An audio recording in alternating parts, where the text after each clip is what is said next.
وما خلقت الجن والإنس إلا ليعبدون.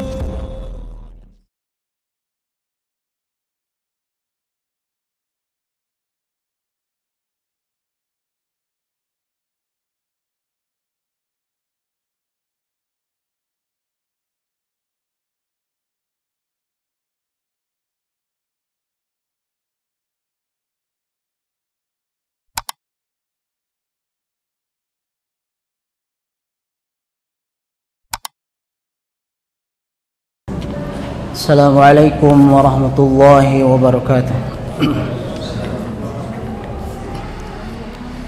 Innal hamdalillah nahmaduhu wa nasta'inuhu wa nastaghfiruh wa na'udzu billahi min shururi anfusina wa sayyiati a'malina. May yahdihillahu fala mudilla lahu wa may yudlil fala hadiya lahu.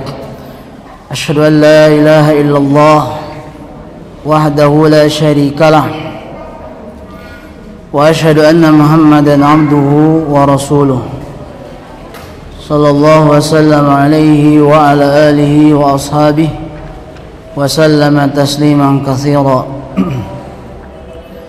يا أيها الذين آمنوا اتقوا الله حق تقاته ولا تموتن إلا وأنتم مسلمون. يا أيها الناس اتقوا ربكم الذي خلقكم من نفس واحدة وخلق منها زوجها وبث منهما رجالا كثيرا ونساء واتقوا الله الذي تساءلون به والأرحام إن الله كان عليكم رقيبا.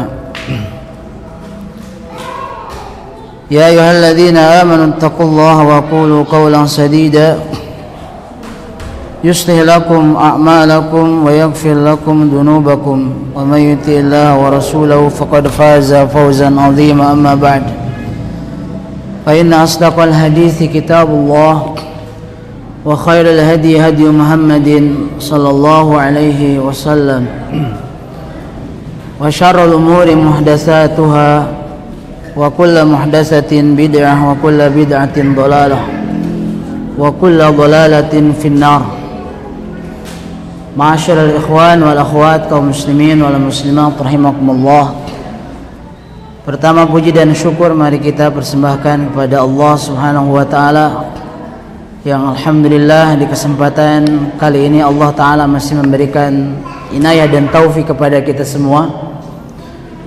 Dan alhamdulillah kita masih bisa hadir di masjid ini, melangkahkan kaki kita dalam rangka menuntut ilmu dan mempelajari ilmu-ilmu syar'i. Mudah-mudahan kita termasuk orang-orang yang dikehendaki oleh Allah Subhanahu wa taala akan kebaikan.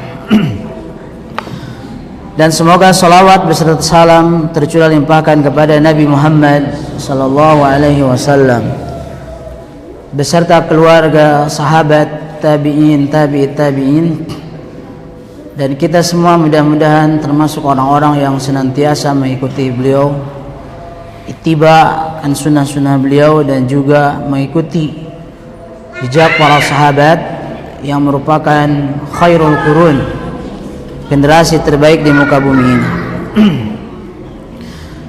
Ma'asyiral jamaah, kaum muslimin wal muslimat, ikhwan dan akhwat yang dirahmati Allah taala. Insyaallah kita lanjutkan pembahasan Tadhkiratus Sami' wal Mutakallim, masih menjelaskan tentang keutamaan ilmu ya, dan para ulama, keutamaan mengajarkan dan mempelajari ilmu. Baik. Di pertemuan kemarin kita mempelajari salah satu hadis yang lumayan panjang, yaitu man salaka tariqan yaltamisu fihi ilman, dengan penjelasan dari muallif yaitu Al-Imam Ibnu Jama'ah. Dan insyaallah kita akan lanjutkan kepada riwayat berikutnya. Wa anhu sallallahu alaihi wasallam, dan pernah diriwayatkan ya dari Nabi SAW, yuzanu yaumal qiyamati midadul ulama'i wa damus syuhada'i. Ya, pada hari kiamat ya, tinta yang digunakan oleh para ulama itu akan ditimbang beserta dengan darah orang-orang yang mati syahid. Tapi saya ulang, riwayat ini yuzanu yaumal qiyamati midadul ulama wa damus syuhada'i, ya, akan ditimbang pada hari kiamat tinta para ulama yang mereka gunakan untuk mentaklif atau menyusun kitab, ya, dan juga ditimbang pula damus syuhada, darah-darah orang-orang yang mati syahid. Baik. Nah, hanya saja ikhwan yang dirahmati Allah Subhanahu wa taala, di sini diberikan penjelasan, ya, bahwa riwayat yang disebutkan barusan ini diriwayatkan oleh beberapa, ya, ulama. Sebenarnya di sini disebutkan diantaranya diriwayatkan oleh Imam Ibnu Jauzi dalam kitab Al-Ilal Mutanahiyah fil Ahadits Al-Wahiyah, dan juga diriwayatkan oleh Al-Khatib Al-Baghdadi, ya, dalam kitab tarikhnya, dan juga Syekh Albani, ya, mengutarakan hadis ini dalam silsilah ad-dhaifah, dan mereka menjelaskan dan menyatakan bahwa hadis ini adalah hadis maudhu. Hadis apa? Maudhu. Jadi kita jujur saja, dan ini berdasarkan penjelasan ilmiah para ulama, bahwa hadis yang disebutkan dalam kitab-kitab ini masih diteliti dan diberikan takhrij oleh para ulama. Jadi ada di antaranya hadis-hadisnya yang sahih, ada di antaranya hadis-hadisnya yang hasan, ada pula yang dhaif, dan ada pula yang maudhu. Nah, dhaif. Tadi disebutkan bahwa di antaranya Ibnu Jauzi dalam Al-Ilal Al-Mutanahiyah, kemudian Al-Khatib Al-Baghdadi, kemudian yang lainnya mengatakan, bahkan Syekh Albani dalam As-Silsilah Ad-Dhaifah menyatakan bahwa hadis ini adalah hadis yang apa? Maudhu. Nah, di sini sedikit, ya, kenapa di sini Al-Imam Ibnu Jama'ah rahimahullah taala menyebutkan beberapa keutamaan para ulama di antaranya. Ini memang hadis-hadis yang menjelaskan tentang keutamaan ulama ini sangat banyak, ya. Jadi hadis-hadis yang menjelaskan tentang fadilah atau keutamaan para ulama itu riwayatnya sangat apa? Sangat banyak. Sehingga di sini ada penjelasan dari Syekh Utsaimin rahimahullahu hafizahullahu taala. Walam yuhsin al-musannif rahimahullahu taala fima awradahu fima yustaqbalu minal ahadis.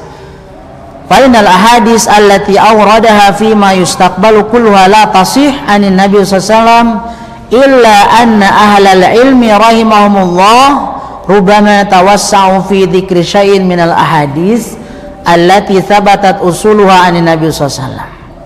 Fa inna fadl ilmi thabit fi ahadits katsirah anin nabiy sallallahu alaihi wasallam. Baik. Nah, ini sedikit penting, kita ini bersifat objektif. Para ulama ini manusia biasa, ya. Namun mereka memiliki giroh ilmiah, antusias, ingin mengajarkan ilmu kepada orang-orang yang membaca kitab ini. Ibnu Jama'ah rahimahullah ingin menyampaikan tentang hadis-hadis tentang keutamaan para ulama. Kata Syekh Utsaimin hafizahullah, tidak dipungkiri banyak sekali hadis-hadis itu.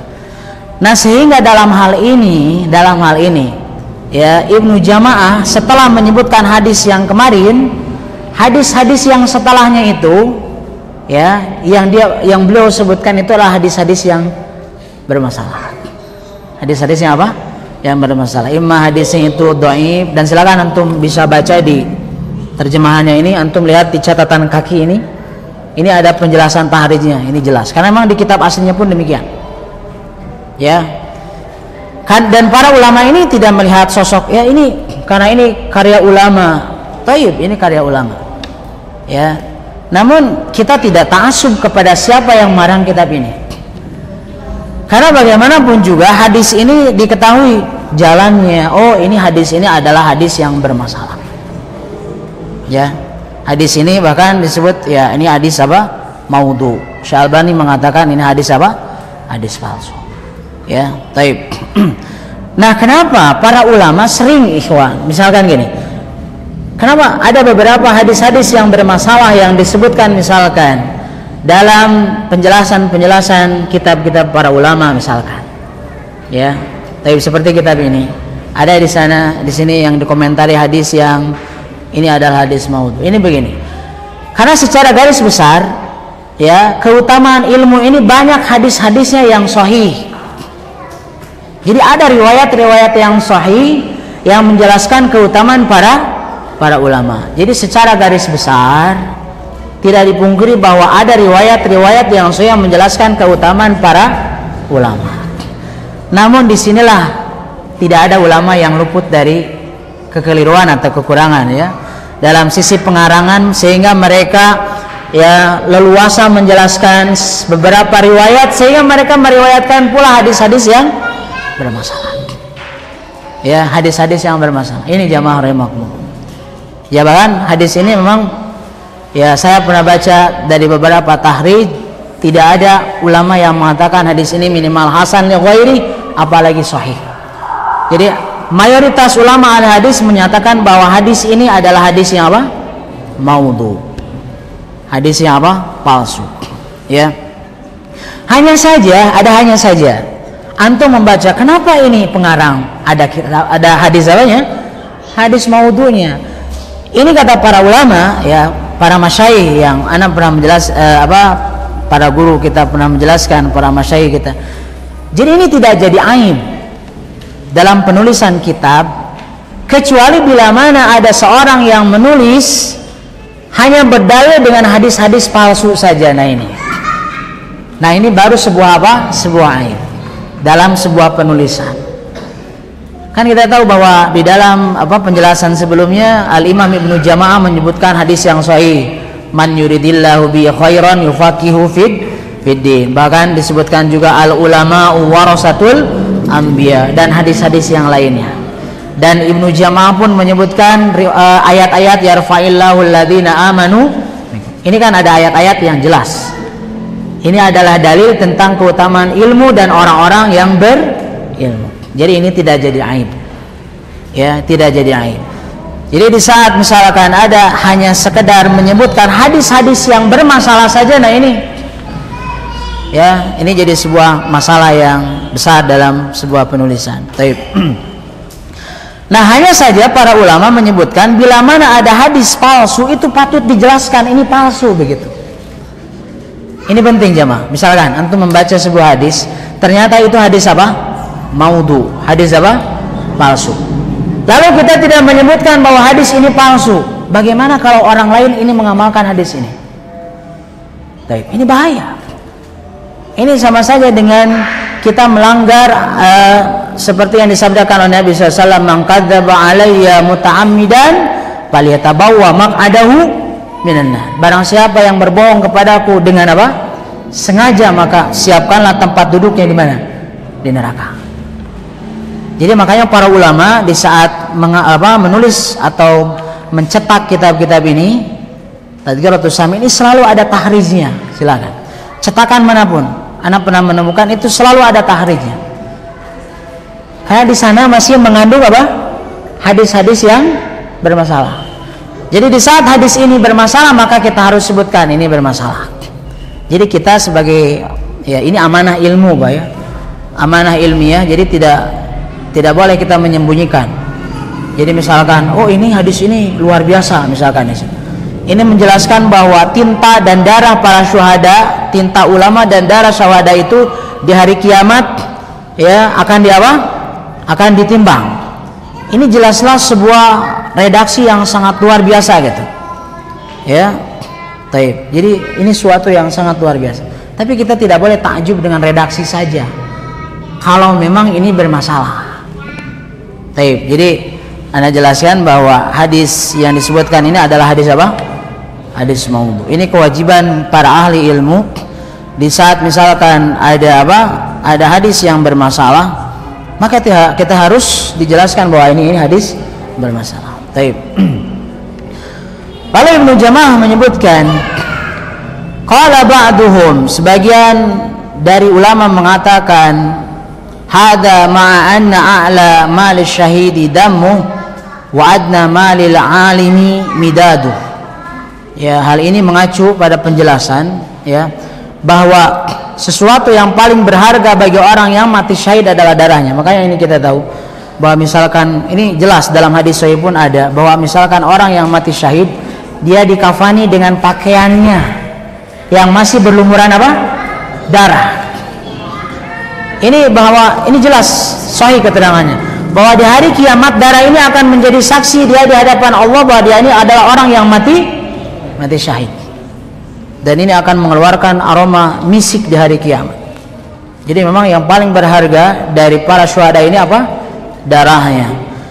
Dan yang paling berharga dari para alim atau seorang alim itu adalah midaduh, ya. Sedangkan sesuatu yang paling rendah ya dari para ulama adalah tinta. Maksudnya itu, jadi ini tinta para ulama ini yang mereka jadikan sebagai alat menulis ilmu, qalam mereka ini, ya, menurut ya tinjauan hadis ini akan ditimbang di hari kiamat dan ditimbangnya dengan darah para syuhada. Ala kulli hal, ya tadi sudah dijelaskan bahwa ini adalah tujuan mu'allif kitab ini ingin menjelaskan bahwa seorang alim ini luar biasa. Keutamaannya sangat besar di sisi Allah, sehingga beliau pun sampai menyebutkan riwayat yang maudhu ini. Taib. Nah, riwayat yang berikutnya juga demikian. Riwayat yang berikutnya, wa anhu sallallahu alaihi wasallam ma ubidallahu bi syai'in afdala min fikhin fid din. Ya. Allah tidak diibadahi atau tidak disembah dengan sesuatu yang lebih utama daripada pemahaman dalam agama, fikih dalam agama. Wala faqihun ya asyaddu 'ala syaitan min alfi 'abid. Seorang faqih, yang faqih ini orang yang beramal tapi dia ini berdasarkan kepada ilmu. Itu yang disebut dengan apa? Faqih. Jadi bukan hanya dia ini beribadah saja tanpa ilmu. Karena kita pernah baca di hadis sebelumnya bahwa ada perbedaan antara abid dengan alim. Ada abid, ada faqih. Abid itu hanya fokus kepada ibadahnya saja, walaupun itu tidak didasarkan kepada ilmu, fokus saja. Itu yang disebut dengan apa? Abid. Nah, di sini disebutkan wala faqihun asyaddu 'ala syaitan min alfi abid. Sungguh seorang faqih, dalam riwayat ini disebutkan seorang faqih yaitu seorang yang memiliki pemahaman dalam agamanya dan mengamalkan pemahamannya itu. Berdasarkan riwayat ini asyaddu 'ala syaitan min alfi abid. Dia ini lebih berat bagi setan dibandingkan 1000 orang ahli apa? Ahli ibadah. Ini pun sama tentang keutamaan orang yang berilmu. Jadi di riwayat ini tidak ada cara beribadah begitu Pak yang lebih baik daripada seseorang yang beribadah dengan menggunakan pemahaman dalam apa? Agama. Dan seorang faqih ini lebih berat, maksudnya lebih ditakuti maksudnya oleh setan daripada 1000 orang abid, 1000 orang ahli apa? Ahli ibadah. Taib jamaah. Nah, ini sebenarnya kalau secara umum makna hadis ini sebenarnya mengenai masalah al-fiqh fid din, ini ada hal yang ditunjang oleh hadis yang sahih. Di hadis yang sebelumnya kita pernah menjelaskan tentang fadlul alimi alal abid, kafaddi ala adnakum, ya kan? Jadi keutamaan seorang alim dengan seorang abid itu seperti keutamaanku kepada orang yang paling rendah di antara kalian. Ini ada hadis sahih yang kemarin kita baca. Hanya saja, nah ini ada redaksi yang luar biasa dalam hadis ini, dalam riwayat ini, kalimat seorang faqih yang memahami dalam apa? Ilmu agama itu lebih ditakuti oleh setan daripada 1000 orang ahli. Nah, ini ya, jadi memang kalau ini hadis ini, ini termasuk salah satu hadis maudhu juga. Ini hadis yang apa? Palsu juga. Jadi tadi sudah dijelaskan bahwa hadis-hadis yang setelah ini adalah hadis-hadis yang kebanyakan hadisnya maudhu. Ya, hadisnya bermasalah. Hadis ini diriwayatkan oleh Imam Tabrani dalam kitab Al-Awsat, ya, dan Al-Haythami menyatakan di dalam rawinya ada seorang yang bernama Yazid bin Iyad. Dia ini adalah seorang yang kadzab, seorang yang pendusta. Jadi bila mana di dalam sebuah hadis apapun itu jemaah, misalkan kita menemukan sebuah riwayat hadis, lalu ternyata di dalam rawinya itu ada seorang yang tertuduh kadzab, seorang yang suka apa? Berdusta atau bohong, ini tidak akan sahih dia. Ya, minimal derajatnya munkar atau sampai palsu. Termasuk hadis kita ini. Ya, hadis ini. Taib. Jadi tadi sudah disebutkan bahwa sebenarnya ya di dalam hadis-hadis yang sahih ini sudah dijelaskan bahwa sebenarnya ya bahwa seorang alim ini memang betul-betul berharga di sisi Allah Ta'ala. Sebenarnya cukup kita berdalil dengan hadis sahih dan ayat Al-Quran Allah menyebutkan yarfa'illahu alladhina amanu minkum walladhina utul ilma darajat. Di surah Mujadalah ayat 11 kita sudah pelajari ini di muqaddimah bab ini, bahwa Allah akan mengangkatkan seseorang dengan iman dan ilmu. Ini jelas. Ini jelas. Jadi memang tidak perlu misalkan kita beristidlal ya dengan hadis-hadis yang batil, hadis-hadis yang palsu. Andaikan kita baca di kitab seperti kitab Tadhkiratus Sami ini, lalu ada hadis menjelaskan ini, cukup kita tahu saja. Hikmahnya mempelajari bahwa ini adalah hadis yang maudhu. Misalkan ada orang yang berhujah dengan hadis ini, kita beritahukan bahwa ini adalah hadis yang apa? Maudhu. Tadi sebagaimana disebutkan bahwa ini kewajiban bagi setiap mukmin bila mana ada orang yang hendak mendustakan atas nama Nabi, peringatkan. Mau dia menerima, silakan, tidak pun tidak masalah. Sebutkan satu riwayat misalkan, ini ada di dalam riwayat Bukhari, padahal tidak ada dalam riwayat Bukhari dan kita tahu bahwa ini adalah hadis yang palsu, kita peringatkan. Akhi atau siapapun itu, ini hadisnya bermasalah. Ya di sini ada seseorang ya, ana mengambilnya dari tahrij ulama fulan dan ini seperti itu, harus kita ingatkan. Karena memang tentang hadis palsu ini dalam banyak tema topik masalah ilmu agama ini sangat banyak, termasuk dalam masalah ibadah sholat, ini sangat banyak. Makanya pentingnya kita mempelajari misalkan riwayat-riwayat ini berdasarkan tahrij para ulama, ini jasa para ulama ya, sehingga kita tahu ini adalah hadis apa? Hadis sahih, hadis palsu, ini perlu kita pelajari. Sehingga ini hal yang perlu kita jelaskan dalam penjelasan kitab ini, bahwa ya tidak semua hadis yang ada di dalam kitab ini ya derajatnya sahih. Wa anhu sallallahu alaihi wasallam, dan juga pernah diriwayatkan ya, dan memang ini sedikit bila mana seorang pengarang kitab itu membuat satu redaksi wa anhu wa ruwiya, ini sebenarnya dalam ulumul hadis ini adalah sigoh tamrid, ini berkemungkinan bahwa ini hadis ini riwayatnya bermasalah. Beda dengan misalkan ada meriwayatkannya dengan haddasana, atau misalkan dengan an siapa, an Yazid atau an siapa, atau dengan penegasan anna nabiyya sallallahu atau anna Rasulullah sallallahu alaihi wasallam, itu sigoh taukid. Nah ini kalau sigoh-sigoh atau redaksi begitu, itu tidak diragukan kesahihannya. Tapi misalkan dalam buku-buku hadis ya, kitab hadis untuk menemukan waruya wa anhu, nah ini adalah salah satu dugaan bahwa ini hadis apa? Hadis yang bermasalah. Ini penting kita paham kaidah-kaidah ini. Nah ini makanya di dalam kitab ini wa anhu sallallahu yahmilu hadzal ilma, ya hadis berikutnya, min kulli khalfin uduluhu yanfuna anhu tahrifal ghalin wa intihalal mubtilin wa ta'wilal jahilin. Ya di sini disebutkan bahwa diriwayatkan katanya ya, ini diriwayatkan, pernah diriwayatkan dari Nabi Shallallahu Alaihi Wasallam bahwa yang membawa atau memikul ilmu agama ini dari setiap generasi adalah orang-orang yang adil di antara mereka. Ya, orang-orang yang apa? Orang-orang yang adil. Ya, orang-orang yang adil di antara kalangan generasi manusia. Yang mana mereka ini yanfuna anhu tahrifal ghalin. Orang-orang adil ini mereka menepis penyelewengan orang-orang yang bersifat gulu. Apa itu gulu?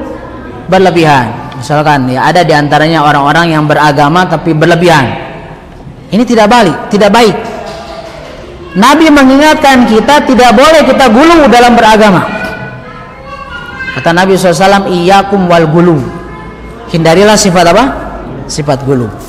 Gulu itu kepada siapapun, kepada Nabi SAW tidak boleh, kepada ulama tidak boleh gulu. Nah, alim-alim yang sesungguhnya yang adil itu mereka menafikan atau menepis penyelewengan para orang atau orang-orang manusia-manusia yang memiliki sifat apa? Gulu. Ya. Wantihalal mubtilin, dan mereka pun menafikan atau menepis penisbatan dusta para pengusung kebatilan. Wa ta'wilal jahilin, dan mereka pun ya menafikan takwil orang-orang apa? Orang-orang yang jahil. Orang-orang yang jahil atau orang-orang yang bodoh. Baik. Nah, ini bagaimana kedudukan hadis ini? Ya, baik. Nah, ini dalam tahrijnya ini ada dua pendapat. Ya, di sini disebutkan Syekh Albani mengatakan bahwa hadis ini dinyatakan sahih di dalam kitab Mishkatul Masabih, Tahrij Mishkatul Masabih. Sedangkan diantaranya sebagian ulama mengatakan bahwa hadis ini ya hadis yang mursal. Ya, Imam Ahmad menyatakan sahih hadis ini, tapi hadis ini mursal. Mursal itu apa? Hadis yang dinisbatkan bukan kepada sahabat atau kepada Nabi, tapi kepada seorang tabi'in. Kepada seorang apa? Tabi'in. Taib.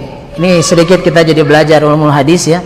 Jadi kalau misalkan itu dinisbatkan kepada Nabi, itu disebutnya hadisnya marfu. Kalau itu dinisbatkan kepada sahabat, disebutnya hadis mauquf. Sedangkan kepada seorang tabi'in itu hadisnya apa? Mursal. Taib. Ya, ini menarik sebenarnya pembahasan ini. Tapi memang harus fokus kita. Ya minimal, karena memang jarang-jarang sekali kita belajar ulumul hadis, kitab ulumul hadis, jarang. Itu karena memang harus itu apa concern membahas kitab itu. Namun di sini yang dirahmati Allah Subhanahu wa taala ya, bahwa di antaranya ya ada di antara hadis-hadis ini yang mursal. Hadis mursal itu adalah hadis yang dinisbatkan kepada siapa? Kepada tabi'in. Nah, hadis ini dinisbatkan kepada tabi'in yang bernama Ibrahim bin Abdurrahman al-Udri. Jadi ini hadis dinisbatkan kepada seorang apa? Seorang tabi'in. Ya, jadi apa hadis ini mursal. Taib. Jadi bila mana kita simpulkan ya dari penjelasan ini bahwa apa riwayat ini adalah salah satu penjelasan tentang keistimewaan mereka-mereka yang memikul ilmu. Mereka-mereka yang memikul apa? Memikul ilmu, atau mereka yang menuntut ilmu, mempelajari ilmu, mempelajari as-sunnah. Ya, kedudukan mereka di sisi umat Nabi Muhammad SAW ini sangat berperan sekali. Terutama dalam hal ini mereka-mereka yang mempelajari as-sunnah, dalam hal ini adalah hadis-hadis Nabi SAW. Ya, jadi ini adalah salah satunya adalah kedudukan tinggi para muhaddisin dan para alim yang mana mereka ini melindungi dan menjaga pilar-pilar agama ini. Ini misalkan begini, ada di antara sekian orang yang mana mereka berbuat apa? Berbuat gulu. Mereka itu berbuat apa? Berbuat gulu. Misalkan ya mereka memposisikan Nabi SAW dalam kedudukan uluhiyahnya. Atau mereka misalkan gulu kepada seorang sahabat Nabi SAW, atau misalkan mengkafirkan para sahabat. Nah ini orang-orang Syiah ya. Nah ini pentingnya ulama-ulama yang adil yang menjelaskan nas-nas yang sesungguhnya tentang orang-orang yang apa? Yang gulu ini. Nah makanya kalau misalkan tidak ada para ulama yang adil seperti ini, maka jelas-jelas kita ini akan terjerumus kepada gulu seperti mereka. Dan ini pun tidak sedikit ya. Ini makanya ya pentingnya kita mempelajari ya ilmu dengan sumber yang benar, ya, bahwa memang ya ilmu ini harus betul-betul kita ambil dari sumber yang betul-betul terjaga, ya, karena bagaimanapun juga ya di saat ilmu ini tidak kita ambil dari sumber yang terjaga, misalkan dari orang-orang yang tidak adil, misalkan. Makanya kenapa di dalam hadis Nabi SAW ada orang-orang yang dijudge atau mereka ini terkena, oh ini mereka tidak adil, mereka ini pendusta. Ini adalah hal yang boleh dijelaskan, ya kan? Seperti tadi disebutkan, ada orang atau rawi yang meriwayatkan dia ini tertuduh sebagai kadzab, orang yang apa? Suka berdusta. Orang yang suka apa? Berdusta. Ini bukan berarti ghibah yang terlarang. Ini ghibah yang diperbolehkan. Kalau misalkan kita tidak tahu bahwa si fulan ini adalah orang yang kadzab, maka kita akan meyakini bahwa hadis ini adalah hadis yang apa? Sahih. Ini penting. Ya, dan pengaruhnya ini akan, misalkan ini akan timbul keguluan dalam beragama. Kemudian akan timbul lagi misalkan nisbat kepada hal-hal yang batil, misalkan ya dinisbatkan hal-hal yang batil kepada Nabi Shallallahu Alaihi Wasallam. Nabi ini mampu begini dan begitu, misalkan di luar nas yang dijelaskan oleh Allah dan Rasulnya, ya berlebihan misalkan. Atau misalkan takwil orang-orang jahil, ini pun bahaya. Karena memang ya kita ini ulama-ulama salaf ini mengajarkan ilmu kepada kita, terutama di dalam masalah misalkan ayat-ayat asma wa sifat atau hadis-hadis yang menjelaskan tentang asma dan sifat siapa? Allah Subhanahu wa taala. Maka mereka ini mereka ini akan ya menerima apa adanya nas tersebut. Tanpa apa? Tanpa mentakwil dan tanpa mentahrif, ya apa yang dijelaskan oleh Allah dan Rasulnya, begitu. Ini ciri khas ya ilmu yang kita pelajari, jemaah rahimakumullah. Dan kita mengikuti para salafus shalih dalam hal ini. Kita tidak mengikuti takwil, kita tidak mentakwil ayat-ayat tentang asma dan sifat Allah Subhanahu wa taala. Apalagi mentahrif atau apalagi mentaktil, mengatakan bahwa Allah tidak memiliki sifat seperti orang-orang Mu'tazilah misalnya. Ya, ini memang demikian ikhwan. Jadi makanya ya ini penjelasan para ulama disebutkan bahwa ya adanya para ulama yang mereka menjadi pemikul ilmu dan as-sunnah ini sangat berperan sekali dalam apa? Dalam menafikan atau menepis tahrif tadi, penyelewengan orang-orang yang gulu, atau tadi penisbatan yang apa? Batil, dan juga takwil orang-orang yang apa? Jahil. Ya, nah makanya di sini kita pentingnya mempelajari apa? Ilmu. Pentingnya mempelajari ilmu. Baik, kita lanjutkan. Belum jam 7. Nanti aja jam 7 lewat 10. Baik, nanti ana stop aja. Nah, ya, ini masih jam 7. Wa fi hadisin, dalam sebuah hadis disebutkan yashfa'u yaumal qiyamati salasatun, bahwa pada hari kiamat ya akan memberikan syafaat itu 3 kelompok. Jadi pada hari kiamat akan ada 3 kelompok yang memberikan apa? Syafaat. Di sini disebutkan yang pertama adalah al-anbiya. Yang pertama adalah para siapa? Para nabi. Kemudian summal ulama, kemudian para ulama, orang-orang yang berilmu. Kemudian yang berikutnya adalah summa syuhada, dan mereka atau orang-orang yang mati dalam keadaan apa? Syahid. Taib. Nah ini jamaah rahimakumullah, ya. Di sini mengenai masalah syafaat sedikit ya. Hadis ini ya saya jelaskan apa yang dijelaskan para ulama. Hadis ini lagi-lagi adalah hadis maudhu. Hadis yang apa? Hadis yang palsu.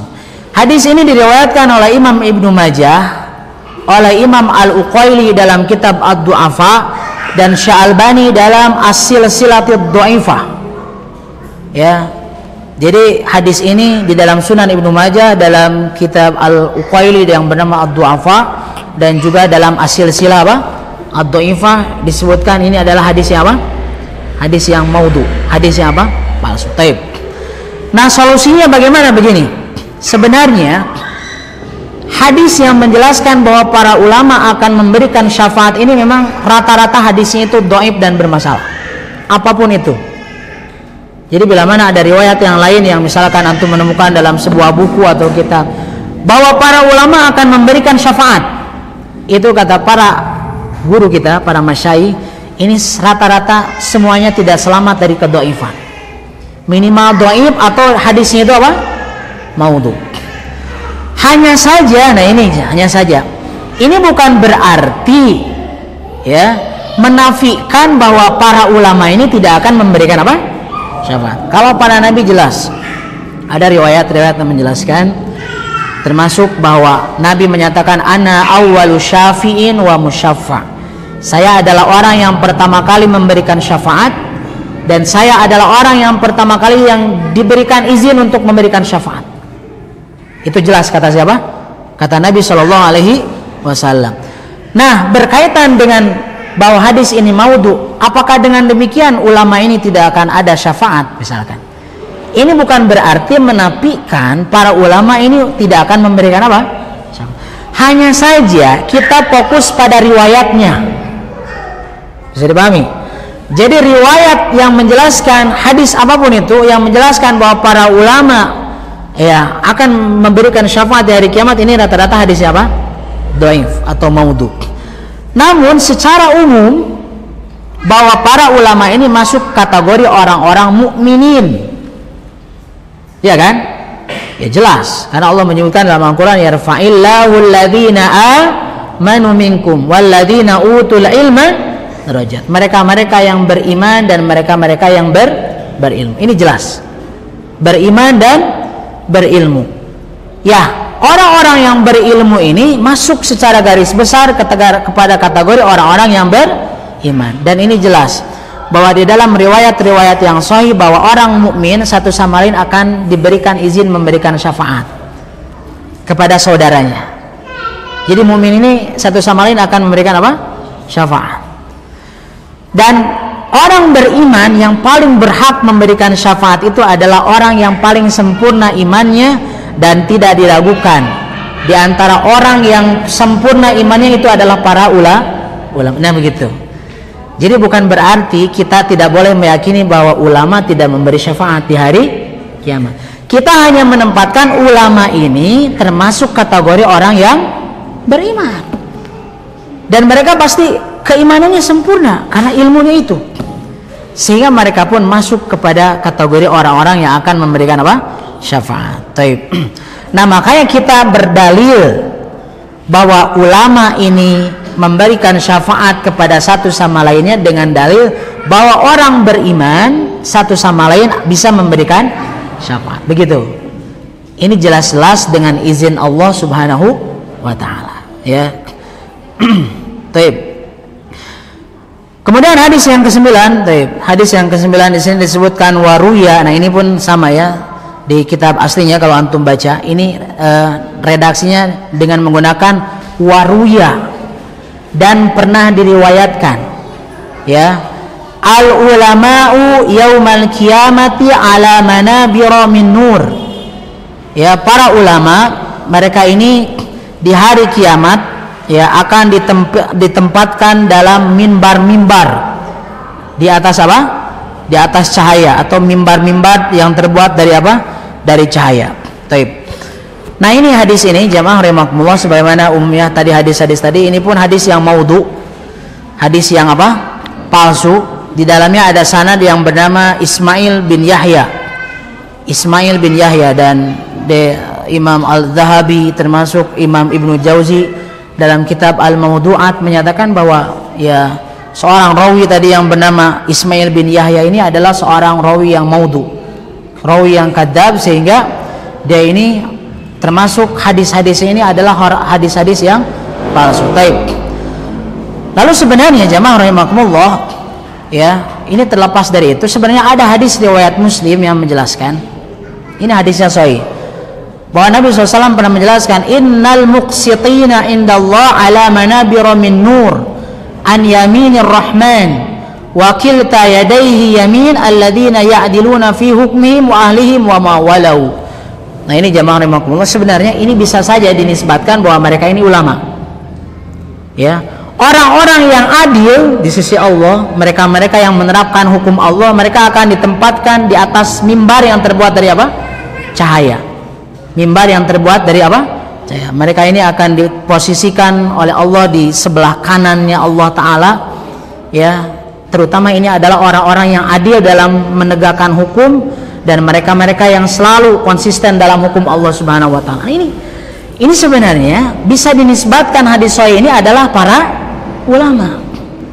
Jadi begitu jemaah. Jadi sebenarnya pemaknaan dari sekian hadis ini sebenarnya tidak bermasalah. Ada asalnya, ya. Secara umum ada asalnya. Hadis-hadisnya apa? Sahih. Hanya saja kalau kita menyebutkan riwayat-riwayat yang tadi, maka itu harus kita jelaskan apanya? Permasalahannya. Oh, ini hadis ini apa? Bermasalah. Oh, ini hadis ini maudhu, palsu. Kenapa? Ada masalahnya, ada rawi yang namanya fulan. Oh, hadis ini dhaif. Kenapa? Ada masalahnya, rawi yang namanya fulan. Begitu. Terlepas dari itu, ada hadis-hadis juga yang bermasalah yang dikuatkan oleh hadis-hadis yang apa? Yang sahih.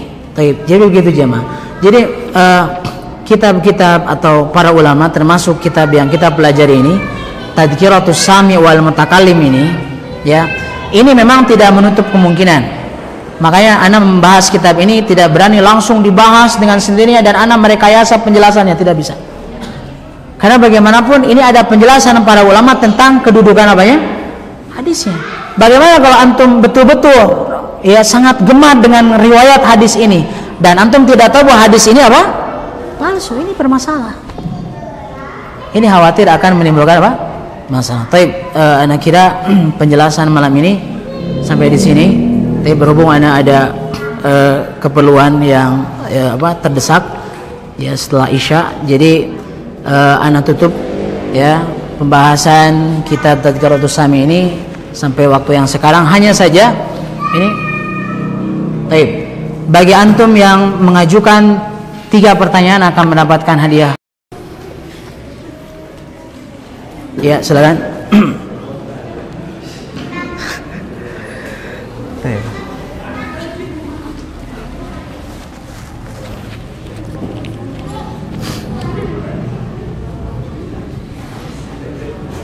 Iya.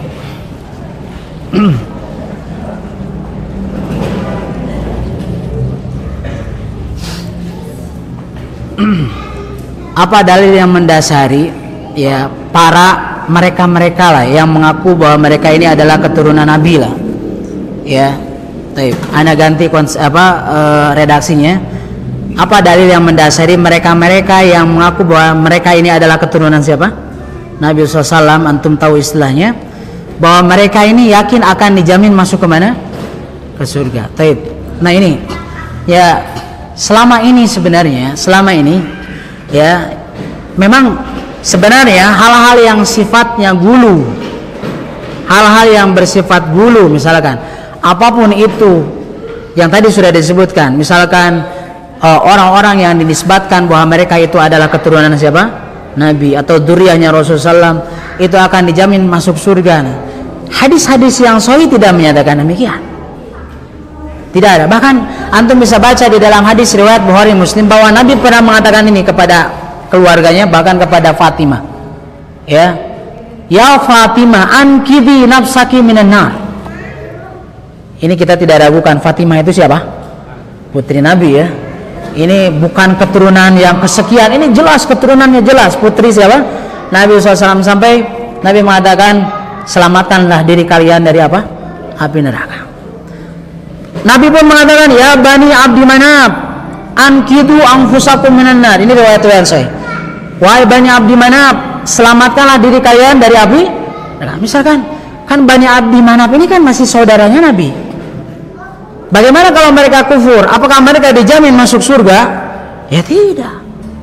Ya selamatkan diri itu maksudnya selama mereka iman, konsisten dengan amal salih, maka mereka insya Allah akan ya selamat dari neraka Allah Subhanahu wa Ta'ala. Ya, jadi selama ini ya tidak ada hadis yang sahih.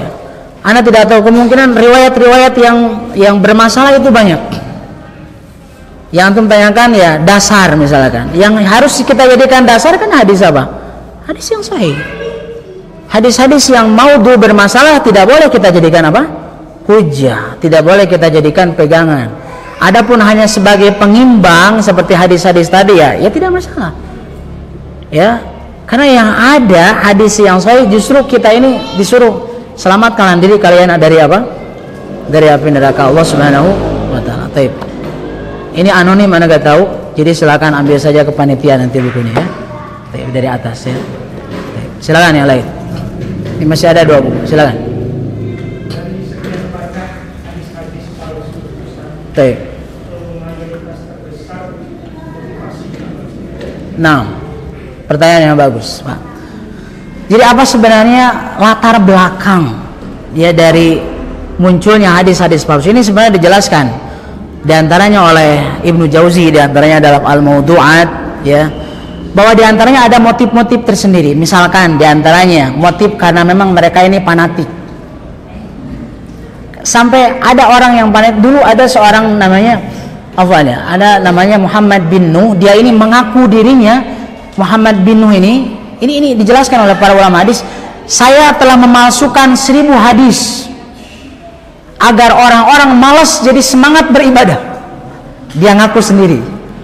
Jadi memang motifnya itu memang ada di antara orang agar orang supaya semangat ibadah, sehingga mereka membuat hadis-hadis apa? Palsu. Jadi ada karena fanatik, ada karena tujuan-tujuan misalkan seperti yang tadi pengakuan tadi, atau misalkan juga ada motif yang lain seperti motif ekonomi, ada juga. Misalkan antum baca di kitab Al-Mawdu'at misalkan hadis tentang al-badanjan daun min kulli dawaun min kulli da. Terong itu adalah obat dari segala penyakit. Atau ada hadis yang palsu lagi, man shalla bi khatamin, barang siapa yang sholat menggunakan cincin, maka sholatnya seperti 70 kali sholat orang yang tidak pakai cincin. Ini yang motifnya ekonomi. Jadi itu tukang dagang terong atau tukang dagang apa? Cincin. Jadi ada yang begitu. Jadi supaya jualannya laris, kan orang-orang jadi beli cincin, Pak. Supaya saya sholatnya 70 kali lipat dari orang-orang yang tidak pakai apa? Ini contoh motif. Dan ada motif-motif seperti motif politik dan lain sebagainya. Ya seperti ini orang-orang Syiah, seperti kebencian terhadap sahabat. Idza ra'aitum Muawiyah ala mimbari faqtulu. Ini ada riwayat dari Syiah. Kalau kalian melihat Muawiyah di atas mimbarku, maka bunuhlah. Ini hadis maudhu. Ya, jadi memang motif itu banyak sebenarnya. Ya. Jadi di antaranya itu. Jadi ada motif karena memang ta'assub. Ya, ada motif lagi. Ya, dia ini mengaku ingin mendorong orang agar semangat apa? Semangat beribadah, tapi caranya salah. Dan ada lagi motif ekonomi dan lain sebagainya. Itu diantaranya, ikhwan. Taib. Nanti antum ambil ini ya. Ya. Satu lagi silakan. Satu lagi pertanyaan. Taib, silakan. Taib. Di tempat kerja saya. Iya. Kalau masalah sholat Jumat kan sebelumnya ada sakit corona gitu. Nah, itu dibagi 2. Yang misalkan apartemen atau ini di satu masjid, yang satu di atas nanti rumah di mana. Itu punya gimana, apa kita yang harus di masjid apa? Taib. Jadi membagi apa? Tapi dalam satu waktu itu. Dalam satu waktu. Ya. Dalam satu waktu. Taib. Sebenarnya gini, ini dalam kondisi-kondisi darurah. Dalam kondisi-kondisi darurah bila mana ya ini karena memang ada juga apa penjelasan dari apa ulama-ulama kibar kita tentang ya kerumunan yang terjadi di saat adanya apa wabah ini. Misalkan karena apa? Karena darurah, maka ini ibarat begini. Masjid ini mengadakan Jumat dan masjid yang lain pun mengadakan apa? Jumat. Hanya saja itu dalam waktu yang bersamaan. Ini sama saja seperti itu. Jadi masjid fulan dan masjid fulan. Karena ini ada kemaslahatan kan, karena ini menjaga ya nyawa kita dari wabah ini, maka ini tidak masalah. Ya, tidak masalah. Asalkan ini jangan sampai terjadi di apa? Di dua waktu kan. Jadi kalau bersama-sama ya silakan. Misalkan di situ kemudian ada lagi yang Jumat di sana. ada lagi yang Jumat. Ada lagi yang Jumat. Nah, ini yang diperselisihkan. Ya. Nah, jadi kalau misalkan ini hanya mensiasati jumlah orang, ini tidak masalah. Ini sama halnya misalkan satu masjid penuh, ya, ini misalkan masjid Jami ini penuh. Ya udah mengadakan lagi di masjid yang lain, ini tidak masalah. Dan ini diakui oleh para ulama tidak masalah. Banyaknya masjid-masjid yang didirikan karena sudah banyaknya orang dan mereka mendirikan jam Jumat bersama-sama, ini tidak masalah. Ya, dan sebenarnya yang sahih ini tidak terhitung walaupun hanya dari 40. Kurang dari 40 pun sebenarnya menurut pendapat yang rajih tidak masalah. Kata Syekhul Islam kan gitu. Ya minimal 3 kan? Minimal 3. Walaupun mazhab Syafi'i tetap berpendapat jumlahnya harus berapa? 40. Imam Malik kan 12 orang minimal. Jadi ini hanya mensiasati apa? Mensiasati jumlah orang-orang yang ikut serta dalam sholat Jumat, sehingga tidak bermasalah. Jadi yang bermasalah ini tidak boleh di dalam apa waktu yang berbeda. Ya, ini datang lagi, nanti berikutnya datang lagi. Nah kita cukup. Ini silakan antum ambil bukunya di panitia. Insyaallah nanti kita akan lanjutkan di kesempatan yang akan datang.